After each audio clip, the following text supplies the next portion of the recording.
semana teológica. Na primeira semana, ou pelo menos semana passada, a gente conversou sobre a diferença entre Jeová e Jesus. Essa semana estamos falando sobre as semelhanças entre as religiões, tá bom? A gente está vendo porque tem mais semelhanças entre as religiões do que diferenças. Por quê? Porque todas tiveram e têm acesso à verdadeira revelação de Deus. Tá certo? Do mesmo jeito que Moisés errou feio em muita coisa, todas as religiões também erraram feio em muita coisa diante dessa revelação. O próprio cristianismo tem muita coisa séria, errada, em relação à revelação. O próprio cristianismo. Haja vista os crimes que o cristianismo, que o joio cristianismo já cometeu, na história da humanidade. Então nós temos muita coisa errada. Então, mas temos muitas coisas muito mais semelhantes, inclusive em muitos erros, muita coisa mais semelhantes entre as religiões do que coisas que são diferentes. Vamos ver aqui hoje o que é que a gente vai lembrar. Olha, no domingo a gente falou sobre a semelhança, que fomos criados à imagem e semelhança de Deus, que Deus viu que nós iríamos pecar e organizou e planejou a graça, e que dentro dessa graça havia a revelação, que era Ele manifestando a todo ser humano quem Ele era, o seu amor, sua misericórdia, sua vontade de salvar todo mundo. Na segunda-feira, a gente conversou sobre a ação do Espírito Santo, que é o próprio Deus, tá? Iluminando todo mundo, para que todo mundo tivesse um entendimento mínimo necessário diante de tudo que Deus estava revelando, e também esse mesmo Espírito Santo convencendo todo ser humano do pecado, da justiça e do juízo. Tá? Então, tudo isso fazendo parte da graça. Na terça-feira, a gente falou que todo mundo é alcançado por esta revelação e esse convencimento. Todo mundo, sem exceção, é alcançado. Aquelas pessoas que têm vontade, por exemplo,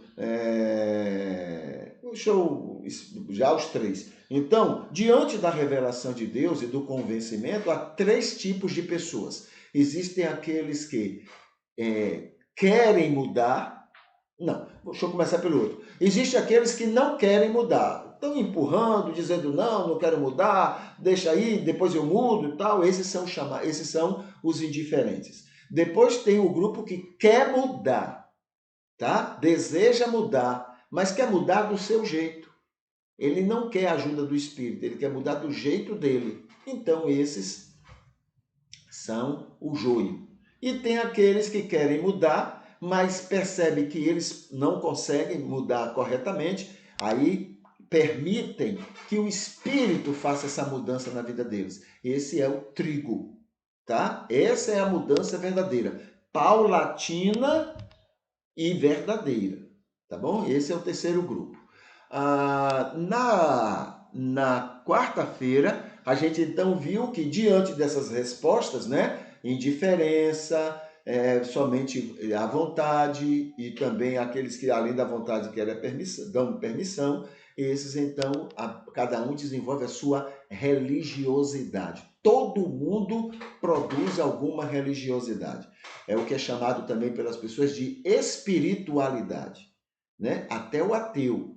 Olha, só para você ter uma ideia, os países onde mais tem ateus, em relação a outros países do mundo, os países onde tem mais ateus são os países onde o bem-estar social é primazia. Ou seja, o bem-estar social, a igualdade social, a justiça social está mais presente nesses países do que nos países onde tem mais religiosos. Que coisa, né? Sabe o que é isso? A chamada espiritualidade. Ou seja, o que a gente chama aqui de religiosidade.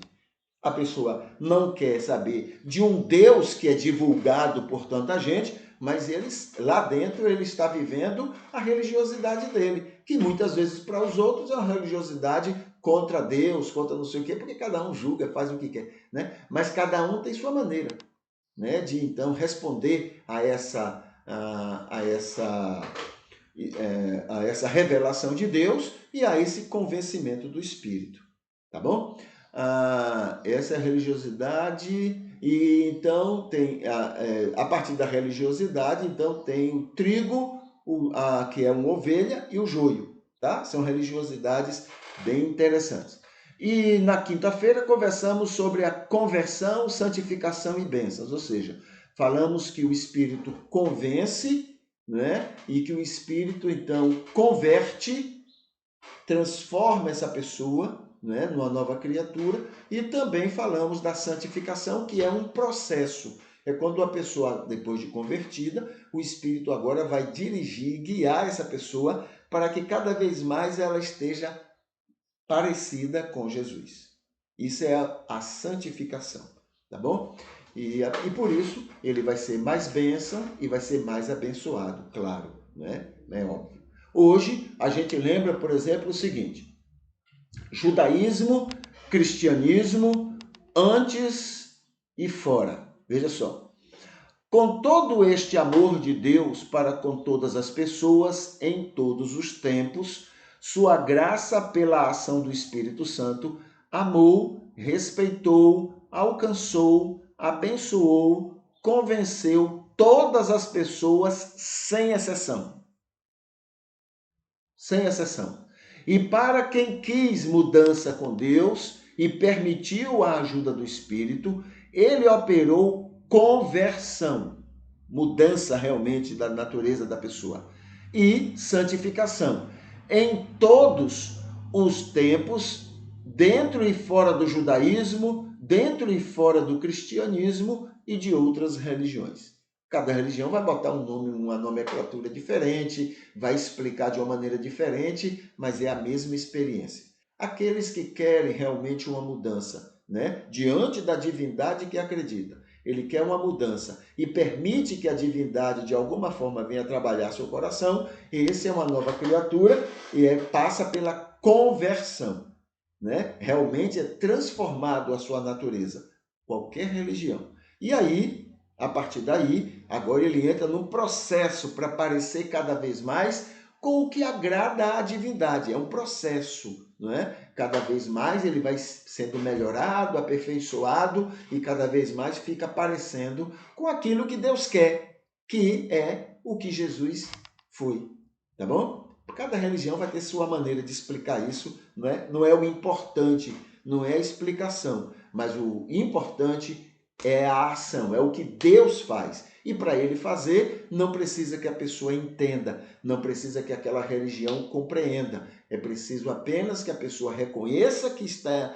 em dívida, em erro diante de Deus e quer a ajuda dele para fazer as mudanças. Só isso, e o resto é obra de Deus. O cristianismo deu alguns nomes, algumas nomenclaturas, algumas, né, explicações, mas não quer dizer que a explicação e a nomenclatura de outras religiões esteja errada.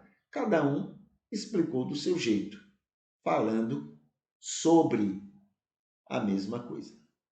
Tá bom? Então esse é o que a gente tem para lembrar hoje dentro dessa nossa semana teológica, tá? E a gente coloca aqui o sinal dizendo que a gente está encerrando, estamos no final do nosso culto e a gente louva a Deus por essa oportunidade e pede a Deus que continue abençoando cada pessoa, usando cada um, né? Que hoje seja um dia maravilhoso para cada um, tá? E que você possa ser um instrumento de Deus para abençoar todos quantos estiverem ao seu redor no seu dia a dia. E amanhã, com fé em Deus, a gente está de volta, tá bom? Deixa eu botar aqui uma musiquinha e a gente vai encerrando o nosso culto. Então, até mais. Deus abençoe.